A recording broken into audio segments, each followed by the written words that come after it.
जम्मू कश्मीर में एक महिला 17 लाख का गोल्ड यानी कि सोना लेकर फरार हो गई है। बिल्कुल आप सही सुन रहे हैं और ये मामला कहीं और नहीं जम्मू कश्मीर से ही सामने आया है।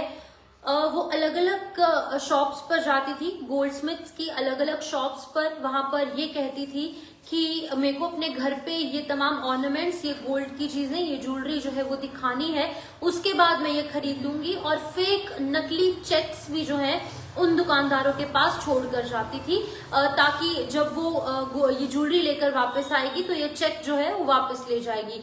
लेकिन उन दुकानदारों को, उन शॉपकीपर्स को ये नहीं पता था कि ये चेक जो है उस जिस बैंक के ये चेक है उस अकाउंट में कोई पैसे नहीं है और ये चेक जो है वो बाउंस होने वाले हैं। ये बहुत महीनों बाद जब ये 3 ऑर्नामेंट्स की शॉप के डीलर्स यानी कि ये 3 दुकानदार जब एक साथ मिले तब उनको समझ में आई कि उनके साथ जो है वो फ्रॉड हुआ है। अपने अपने लेवल पर उन्होंने एफआईआर दर्ज करवाई थी, लेकिन अब एक संयुक्त प्रेस कॉन्फ्रेंस आज उनकी तरफ से की गई और ये मामला जो है वो श्रीनगर से सामने आया, जहां पर मैं आपको एग्जैक्ट डिटेल्स बताऊंगी। एक महिला 3 अलग अलग दुकानों पर जाती है और 5-5 लाख एक दुकान से और साथ ही साथ 7 लाख की ज्वेलरी एक दुकान से लेकर फरार हो जाती है। और ये 3 जो दुकानदार हैं, जो गोल्डस्मिथ है, उनके जो नाम है वो भी सामने आए हैं। शाही हमदान ऑर्नामेंट्स जो कि लाल बाजार में है, मखदूमी जेवरात जो कि नवा कदल में है और जरगर ज्वेलर्स जो कि सौरा के पास है श्रीनगर के अंदर, और ये तीनों वहीं पर मौजूद है। उन्होंने अपने अपने लेवल पर जब उनके साथ फ्रॉड हुआ, जब ये महिला कुछ घंटों बीत गए, कुछ दिन बीत गए, ये महिला ज्वेलरी लेकर वापस नहीं आई और जब ये चेक लेकर वो बैंक में गई और चेक भी बाउंस हो गया और यानी कि उनके साथ जो है वो फ्रॉड हो गया। उसके बाद वो 1-2 दिन के बाद कंसर्न पुलिस स्टेशन में गए और उनकी तरफ से एफआईआर दर्ज करवाई गई। मैं आपको बता दूं कि ये जो अक्यूज्ड महिला है ये कस्टमर होने का ढोंग रचती थी, अलग अलग ज्वेलरी शॉप्स में विजिट करती थी और क्लेम करती थी कि ये ऑर्नामेंट्स अपनी फैमिली को दिखाएगी कंफर्म करने से पहले, यानी कि परचेज करने से पहले। अब शॉपकीपर्स पर इतना ट्रस्ट बिल्ड कर लेती थी कि शॉपकीपर्स जो है वो इसे मना नहीं कर पाए, जिसके चलते रखने के लिए चेक्स भी दिए जाते थे इस महिला की तरफ से। और उसके बाद जब वो कुछ घंटों तक वापस नहीं आई, उसके बाद जो है ये गोल्डस्मिथ की तरफ से जब कॉल की गई तो उसका फोन स्विच ऑफ आया और वो औरत जो है वो गायब हो गई। एक केस जो है वो शाही हमदान ऑर्नामेंट्स लाल बाजार में हुआ, जब फेक जो ऑर्नामेंट्स है लेकर वो महिला फरार हो गई। 5 लाख के ऑर्नामेंट्स 21 अगस्त को, और उसके बाद जो शॉप ओनर है उनकी तरफ से एफआईआर लॉन्च की गई अगले दिन यानी कि 22 अगस्त को लाल बाजार पुलिस स्टेशन में। दूसरा इंसिडेंट जो है वो मखदूमी जेवरात कानी मजार नवा कदल में हुआ, जहां पर 8 अगस्त को ये पूरा फ्रॉड पेश आया। 5 लाख के गहने लेकर ये महिला फरार हो गई।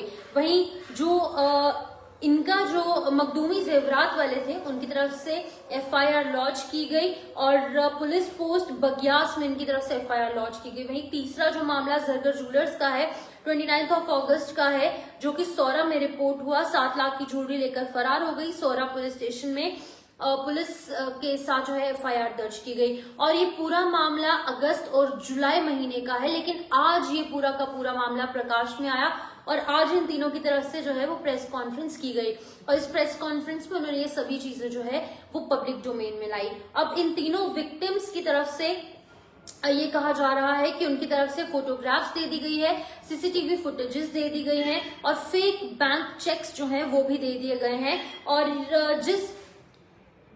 ये जो फेक बैंक चेक्स हैं वो किसी एजाज अहमद खान नाम के व्यक्ति का है, जो कि हिस्ट्री शीटर है और इनकी गैंग का मेंबर है। जब पुलिस ने इसकी हिस्ट्री खंगालने की कोशिश की तो तब पता चला ये जो एजाज अहमद खान है ये एक हिस्ट्री शीटर है और इनकी गैंग का मेंबर है। और ये चेक्स जो हैं वो यूज किए जाते थे अक्यूज वुमेन की तरफ से शॉपकीपर्स को कन्विंस करने के लिए, और ये कहा जाता था कि मैं ज्वेलरी दिखाकर वापस आ जाऊंगी और ये चेक वापस ले जाऊंगी। पुलिस ने इनिशिएट कर दी है इन्वेस्टिगेशन। एफआईआर जो है वो 3 अलग अलग थानों में रिपोर्ट कर दी गई है और विक्टिम्स ने अपील की है अथॉरिटीज से कि जल्द से जल्द उनका जो इतना बड़ा लॉस हुआ है उसे जल्द से जल्द भरा जाए और जल्द से जल्द पुलिस इस महिला को ढूंढे, एजाज अहमद खान को ढूंढे, ताकि पूरा जो इनका नेटवर्क चल रहा है वो बर्स्ट आउट हो सके। और पहले भी ऐसे मामले हो चुके हैं और इन फ्यूचर ऐसे मामले ना पेश आए, जिसके चलते कि पहले ही ये कहा गया है कि जल्द से जल्द इनका ये जो नेटवर्क चल रहा है वो जल्द से जल्द बर्स्ट किया जाए। तो एक महिला जो कि ये पोर्ट्रे करती थी इन गोल्डस्मिथ्स के सामने कि ये जनाब ये चेक्स है, ये आप अपने पास रख लीजिए और जो ऑर्नामेंट्स जो गोल्ड की ज्वेलरी है वो मुझे दे दीजिए, मैं अपने घर वालों से अप्रूव करवा के वापस आके यहाँ पर बाय कर लूंगी, परचेज कर लूंगी। लेकिन ये महिला जैसे ही 5-5 लाख रुपए के गहने 3 अलग अलग दुकानों से लेकर गई, उसके बाद कभी वापस ही नहीं आए और जो मोबाइल नंबर वो देकर गई थी मोबाइल नंबर भी स्विच ऑफ हो गया। और उसके बाद जो चेक्स दिए गए थे, जब वो क्लेम करने के लिए वो बैंक में कंसर्न बैंक में गए तो वहां पर ये पता चला कि जो चेक्स हैं वो बाउंस हो चुके हैं, यानी कि उस अकाउंट के अंदर उतने पैसे ही नहीं थे जितने उस चेक पर लिखे गए थे। तो यानी कि महिला ने फ्रॉड अलग से किया और झांसा अलग से दिया इन 3 ज्वेलरी ओनर्स को, 3 गोल्डस्मिथ्स को। तो अब इनकी तरफ से एक जॉइंट प्रेस कॉन्फ्रेंस की गई और इस प्रेस कॉन्फ्रेंस में इन्होंने पूरा जो फ्रॉड इनके साथ हुआ है उसकी एक एक डिटेल दी। अब ये महिला कौन है, इसको ढूंढने के लिए प्रयास लगातार किए जा रहे हैं। पुलिस ने आश्वासन दिया है कि जल्द से जल्द इस महिला को ढूंढा जाएगा, क्योंकि फोटोज हैं और सीसीटीवी फुटेजेस भी पुलिस के पास मौजूद हैं इन तीनों ज्वेलरी स्टोर से। इनके जो ओनर्स हैं उनकी तरफ से पुलिस को ऑलरेडी हैंड ओवर कर दिए गए हैं। तो फिलहाल पुलिस इस पूरे मैटर को इन्वेस्टिगेट कर रही है और बहुत जल्द ये महिला का पता चल जाएगा कि आखिरकार ये लेडी थी कौन, जो कि 3 अलग अलग ज्वेलरी स्टोर्स में जाकर इन लोगों के साथ फ्रॉड कर आई। और एजाज अहमद खान जिसके नाम पर ये चेक्स थे, फेक चेक्स, उसका भी बहुत जल्द पता लगाया जाएगा, पकड़ लिया जाएगा, क्योंकि वो एक हिस्ट्री शीटर है और इनके गैंग का एक मेंबर भी है। फिलहाल इस वीडियो को शेयर कीजिए। Till then me Shifan Sharma signing off, take care.